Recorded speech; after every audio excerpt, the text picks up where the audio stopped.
వేదవతి అయితే అమ్మ అని చెప్పేసి కాళ్ళు పట్టుకొని గట్టిగా అరుస్తూ ఉంటుంది. అరుపు వినగానే ఏమైంది వేద ఏమైంది అని చెప్పేసి అందరూ లెగిసి చూస్తూ ఉంటారు.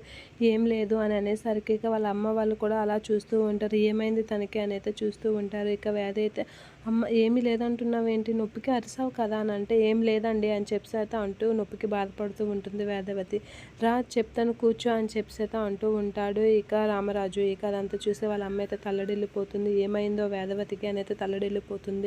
ఇక రామరాజు అయితే కుర్చీలో కూర్చోబెట్టి కూర్చో ఫస్ట్ నువ్వు ఇక్కడ అని చెప్పి కూర్చోబెట్టి తనైతే ఇలా అంటూ కాలు నొక్కుతూ ఉంటాడు. ఏం లేదండి వదిలేయండి అంటే నొప్పి అంటున్నావు ఏం లేదంటున్నావు పళ్ళ కూర్చో అని చెప్పి రామరాజు అయితే అలాగా వేదవతికి కాలు నొక్కుతూ ఉంటాడు. అలా కాలు నొక్కడం చూసి షాక్ అవుతూ ఉంటుంది వేదవతి. ఇక అలాగా ప్రేమగా చూసుకోవడం చూసి అందరూ షాక్ అయ్యి అలా ఉండిపోతూ ఉంటారు. ఇక రామరాజు అయితే అలా వేదవతికి కాలు నొక్కుతూ ఇప్పుడు నొప్పి తగ్గిందా అనేత అంటూ చాలా ప్రేమగా మాట్లాడుతూ ఉంటాడు. అది చూసి చిన్న సాగర్ వీళ్ళందరూ అయితే అలా చూస్తూ ఉండిపోతూ ఉంటారు. ఇక రామరాజుని చూసి వేదవతి అయితే మురిసిపోతూ నవ్వుకుంటూ ఉంటుంది. నిజంగా మీరు నా బంగారం అండి అని చెప్పి చూసి నవ్వుకుంటూ ఉంటుంది, మురిసిపోతూ ఉంటుంది. ఇక రామరాజు వాళ్ళ కూతురికి చేస్తున్న సేవలను చూసి వాళ్ళ అమ్మ చాలా హ్యాపీగా ఫీల్ అవుతూ ఉంటుంది. ఇక ప్రేమ కూడా వాళ్ళ అత్తయ్యని చూసి హ్యాపీగా ఫీల్ అవుతూ ఉంటుంది. ఇక వాళ్ళ అన్నయ్య అందరూ అయితే వేదవతిని చూసి అలా చూస్తూ ఉండిపోతూ ఉంటారు. నిజంగా పనోడు అంటాం కానీ చాలా బాగా చూసుకుంటున్నాడు మా అక్కని అని చెప్పి అనుకుంటూ ఉంటాడు వాళ్ళ అన్నయ్య.